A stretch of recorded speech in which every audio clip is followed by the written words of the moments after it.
Hi friends, അസ്സാം വലൈക്കും. ഇന്ന് ഞാനൊരു ബ്രേക്ക്ഫാസ്റ്റ് റെസിപ്പിയാണ് കേട്ടോ കാണിക്കുന്നത്. പരിപ്പ്, പയർ അങ്ങനത്തെ സാധനങ്ങളൊക്കെ വെച്ചിട്ടുള്ള ഒരു ദോശയാണ് ഉണ്ടാക്കുന്നത്. നല്ല ഹെൽത്തി ആയിട്ടുള്ളൊരു ദോശയാണ് ഉണ്ടാക്കുന്നത്. അപ്പോൾ അതിന് വേണ്ട ഇൻഗ്രീഡിയൻസ് എന്തൊക്കെയാണെന്ന് നോക്കാം. 1 കപ്പ് പച്ചരിയാണ് ഞാൻ എടുക്കുന്നത്. അപ്പോൾ 1 കപ്പ് നമ്മൾ ദോശയ്ക്കൊക്കെ ഇടുന്ന പച്ചരി ഏതാണെന്ന് വെച്ചാൽ നിങ്ങൾക്ക് ഉപയോഗിക്കാം. 1 കപ്പ് ഇട്ടിട്ടുണ്ട്. 1/4 കപ്പ് ചെറുപയർ, പിന്നെ 1/4 കപ്പ് പരിപ്പ് ഞാനിപ്പോൾ എടുത്തിട്ടുള്ളത് തൂരപ്പരിപ്പാണ് കേട്ടോ. അപ്പോൾ 1/4 കപ്പ് എടുത്തിട്ടുണ്ട്. 1/4 കപ്പ് ഉഴുന്ന്. ഇവയെല്ലാം കൂടി നമുക്ക് നന്നായി ഒന്ന് കഴുകിയിട്ട് കുറച്ച് വെള്ളം ഇപ്പോൾ ഞാൻ കഴുകി എടുത്തിട്ടുണ്ട് കേട്ടോ.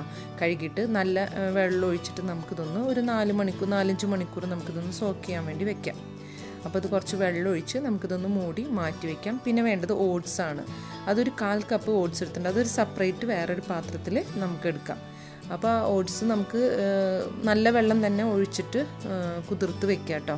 എന്താ വെച്ചാൽ അത് കുതിർത്ത് കഴിഞ്ഞാൽ ആ വെള്ളം നന്നായിട്ടൊന്ന് സോക്ക് ചെയ്ത് വരുമ്പോൾ ആ വെള്ളത്തോടു കൂടി തന്നെ നമുക്ക് അരക്കാൻ വേണ്ടിയിട്ട് ഇടാം. അപ്പോൾ ആദ്യം തന്നെ നമുക്ക് ഇവയെല്ലാം കൂടി ഒന്ന് നന്നായിട്ടല്ല സ്മൂത്തായിട്ടല്ല ദോശയ്ക്ക് അരയ്ക്കുന്ന പോലെ തന്നെ അരച്ചെടുക്കാം.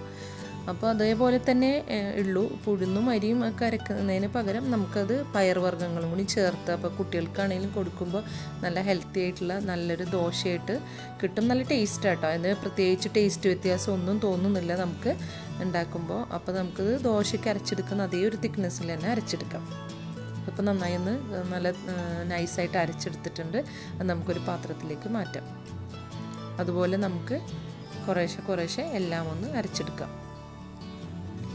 അതുപോലെ ഞാൻ എല്ലാം ഒന്ന് അരച്ചെടുക്കുന്നുണ്ട്. അവസാനം അരക്കുന്നതിൽ ഞാൻ ആ ഓട്സ് കുതിർത്ത് വെച്ചിട്ടില്ല. ആ ഓട്സ് ആ ഒരു വെള്ളത്തോടുകൂടി തന്നെ നമുക്കിതിലേക്ക് ഒഴിച്ചു കൊടുക്കാം. അപ്പോൾ ഓട്സ് നമുക്കിപ്പോൾ 3-4 മണിക്കൂറൊന്നും ഇടേണ്ട ആവശ്യമില്ല കേട്ടോ. കുറച്ച് നേരം 2 മണിക്കൂറൊക്കെ ഇട്ടാൽ മതിയാവും. അതും കൂടി ഇട്ട് അരച്ച് നമുക്കിതൊന്ന് ഒരു 6 മണിക്കൂറൊക്കെ ഇതൊന്ന് വെക്കണം. അപ്പം നമ്മൾ ദോശയ്ക്ക് അരച്ച് വെക്കുന്ന പോലെ തന്നെ തലേദിവസം രാത്രി അരച്ച് വെച്ച് കഴിഞ്ഞാൽ പിറ്റേ ദിവസം നമുക്കിതിപ്പോൾ ഇത് അരച്ച് ഞാനെല്ലാം കൂടി മിക്സ് ചെയ്ത് ഈ ഒരു തിക്നെസ്സിൽ വെച്ചിട്ടുണ്ട്. പിറ്റേ ദിവസം നേരം വെളുത്ത് ഞാൻ എടുക്കുന്ന നേരത്ത് കണ്ട നല്ല തിക്കായിട്ട് നല്ല ഫ്ലഫി ആയിട്ട് പൊങ്ങിയിട്ട് നന്നായിട്ട് വന്നിട്ടുണ്ട്. അപ്പോൾ നമുക്കിത് ദോശ ചുട്ടെടുക്കുന്ന അതേപോലെ തന്നെ ദോശക്കല്ലിൽ പരത്തി ചുട്ടെടുക്കാം. നല്ല തിന്നായിട്ടും നല്ല ക്രിസ്പായിട്ടുള്ള ദോശ നമുക്ക് കിട്ടും. അതിൻ്റെ മുകളിലായിട്ട് കുറച്ച് നെയ്യോ വെളിച്ചെണ്ണയോ ഓയിലോ നിങ്ങൾ എന്താ യൂസ് ചെയ്യണമെന്ന് വെച്ചാൽ എണ്ണ എന്താ വെച്ചാൽ നിങ്ങൾക്ക് ഉപയോഗിക്കാം. അപ്പോൾ ഞാൻ നെയ്യാണ് ഇപ്പോൾ ഉപയോഗിച്ചിട്ടുള്ളത്. ഇതുപോലെ നമുക്ക് ചുട്ടെടുക്കാം.